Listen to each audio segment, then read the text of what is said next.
But there we go. Now, on the show with me now is Nicholas Martin, who is a an activist, I think, leader of Arches. I don't know how you actually say that. AICS, an adult AICS, adult child health and environmental support. Nicholas, welcome to the show. Good morning, I should say. Yes, yeah. I must get the time zone right. Thank you Ah, very yeah. much. No, really good to have you on the show. Are you in the UK or are you in another part of the world at the moment? No, I am in the UK, but some of the correspondents talked about different time zones, so I'm definitely in the Ah, UK. that's right. That's right. Well, there's people watch us all over the world, so Oh, you're going international now. But so how do you say? Is it aches? You say? Is that how you eight, say? yes, Yeah. eight, yeah. I And mean, that is what some people get from 5G, which is what yeah. you spend some time talking about. So tell us a bit about, your background, because I believe you worked in telecommunications or something, and then, you got into speaking about 5G. How did that all come about? Yeah, I did a degree in economics and then worked in large packaging companies, subsidiaries of Unilever and Smurfit, and then I became a director of a small company. And when my wife put in Wi-Fi in our house, she got very, very badly affected by it, and I had to take her to our hospital at 1 o'clock in the morning, and she had to have cortisone and what was the other thing? Cortisone and something else, morphine to dull the pain. And then I researched it and discovered that certain people are very sensitive to Wi-Fi, which is microwave Mm. radiation in air. And we got rid of Wi-Fi. And I'm talking to you on a wired system, which has very good Mm. download speeds. And she's perfectly okay now. We got rid of that technology. Now, that made me realize that I should do my best to inform other people, and that got me involved in the details of 5G. And the fundamental difference with 5G is a different technology from 4G or microwave radiation in general, like Wi-Fi and smart meters. 5G is the collimation of a signal into beam-formed waves. And those waves are necessary for the World Economic Forum agenda to remotely Mm. monitor and control humanity.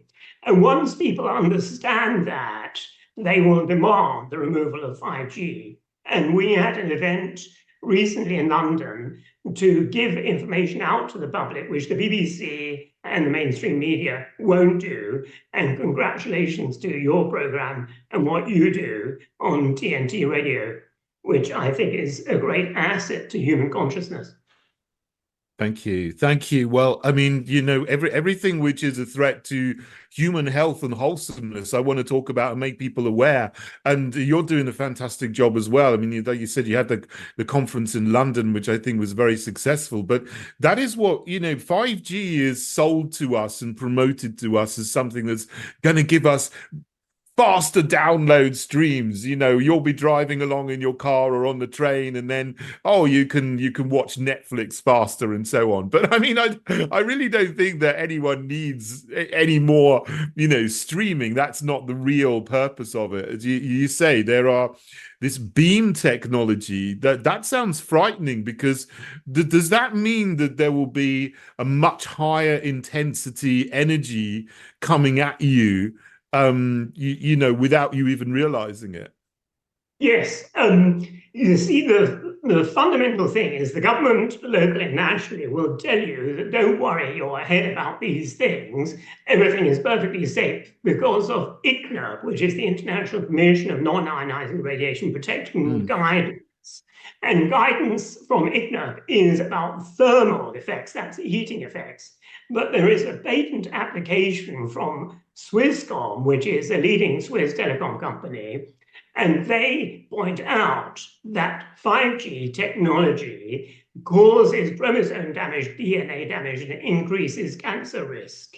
Now, if that's the telecom industry telling us the facts, then it's very important that we get these facts out to people. And in that patent application from Swisscom, it says these effects are non-thermal, whereas ICNIRP, which is the guidance the government relies on, is a thermal metric. And that's really what we have to get over to people. And in many ways, people don't realize that the street lights, which have been put up all over the UK, you know, these LED street lights, Yeah. save the world from global warming. Inside those lighting heads is a 5G antenna, and those 5G antennas scan the street, pick up disturbances in the field. In other words, it's like if you walk around in a ping pong full room, you create those ping pong balls to be disturbed as you move around. Now, a street with a lot of 5G antennas in the street lights will create a field when you move around in your house. You will create a disturbance in the microwave field, which can be digitized and backwalled through the beam waves to an AI computer. So they can listen to you and see you. And it's very similar with these ULEZ cameras, which have dual functions. One is infrared technology, which we know is used to do facial recognition, and the other is a microwave technology. So it's dual band technology. And it's very important that people are informed about this technology, because pernicious technology should be removed. And that's what AIX is trying to do, to tell people the reality of what is going on in our society, exactly what is not told to them by the mass media. And as I say, it's thanks to you and your program that we can communicate the facts of all this. And I would say that I'm not really an activist. I'm vice chairman of a local parish council, and I am still a director of a company. So I'm very much in the mainstream of British democratic life. And I'm trying to do the opposite of what Klaus Schwab does in the World Economic Forum. He infiltrates his people into government. And I hope to do the reverse, in local government, to tell the truth at all levels and to uphold the Nolan principles. And you yourself, as a former GLA councillor, will know the Nolan principles of integrity, honesty, and openness in government. And so I'm doing my level best, albeit on a small way, to try to do that, as I'm sure you did when you were in the GLA. Yeah, absolutely. And, now obviously I run the Heritage Party, and we've got some people in the same position as you. We've got 11 parish and town councillors around the country. We want to have more. We're standing candidates in the local elections this year. And it's vital to get into councils, because they make the decisions whether to put up or not to put up a 5G tower next to your home or on your school or your kid's school or near a hospital and so on. And it seems, we've had other people on the show to discuss this. Someone, Laura Hurley, I think she's one of our candidates in Southend. She came on a few weeks ago to talk about this. And it seems that councils are just, giving permission for these to go up without hardly any scrutiny or thought whatsoever. It's just someone makes say we want to put a tower there. The council says, yeah, okay, you can do it tomorrow. And then before somebody knows, they got a big 5G antenna outside their home with no notice, no consultation, and no proper safety checks. I mean, I think this is absolutely appalling. I mean, is there anything we can do about this? Well, I think that awareness is very important. And I mean, look at Prince Andrew. The awareness of public opinion that he was connected with Epstein and Maxwell means that he's been removed from public office. Now, once we make people aware of what's been going on, for example, as Lara mentioned, many local authorities have been giving planning permission for these 5G masts on the basis of an ICNIRP certificate to protect public health. But that certificate is from a company that doesn't exist. Now, we've asked the police to investigate into this, and they don't seem to be willing to do so. So it's very important that the public are made aware of this sort of situation. Just like you did in the GLA when you drew attention to the question you made in the assembly about the way the mayor is elected with this Smartmatic software. Yeah. And we know currently, as we speak, there are court cases going on in America, particularly in Maricopa County, Arizona, where Mark Fincham is involved, I think, in where the judge is now beginning to investigate into the reliability of this software. I don't know whether we could get the same inquiry in relation to the GLA election process. What do you think? Well, I'm really glad you mentioned that because I mean, that without me realizing, that's one of the great success stories I've had because I was the first person to draw attention to that they were using this Smartmatic software in the London election count last year. I went to the count and it was just like no count I've seen before. You couldn't check the papers. They were going through the machines 20 a second. There was no way you could actually check them properly. You know, they could have cheated, you know, without you even realizing. But this year, they're using paper. They've gone back to paper Oh, counting. So there's not electronic counting anymore. It's oh, I paper. didn't know that. Yes. Yeah. So rather than Oh, having three big centers, they're going back to having 14 centers, and some of them will be in the same place. So there's 9 locations, and they're going to be counted by hand, I think, as far as oh, I am aware. As far as I know, that's what they're doing. So I've got to check that more. But if that is the case, then that is a really good thing. yes. So Well, just by raising awareness, you can change you can change the way things are done. yes. But with this 5G, I mean, the thing Yes. is, you know, the powers that be use the same old tactic. You talk about it, and then they say, you're a conspiracy theorist. I mean, you know, which is Mm, nonsense because I mean, yes. but you've mentioned, you know, you're talking about Swisscom, which is a Yes. reputable mainstream corporation.